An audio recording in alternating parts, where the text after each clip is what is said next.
kami lakukan karena kami dari manajemen berkepentingan untuk menjaga dan melindungi nama baik dari talent yang telah kami.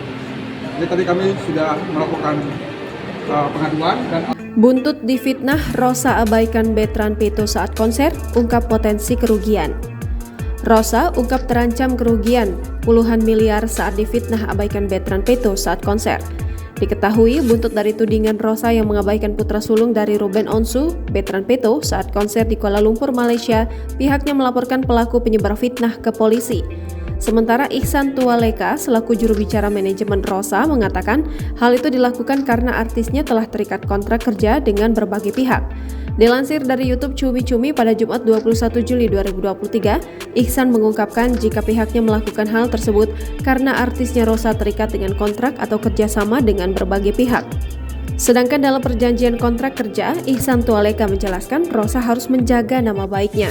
Sementara jika sang artis tak bisa menjaga nama baiknya, dikatakan Ihsan bisa berpeluang adanya pembatalan kontrak kerja dan mengalami kerugian hingga puluhan miliar.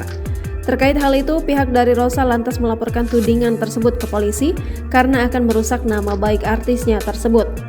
Ia pun berharap agar pengaduan itu bisa segera ditindaklanjuti oleh pihak kepolisian. Jangan lupa subscribe, share, komen, dan like ya!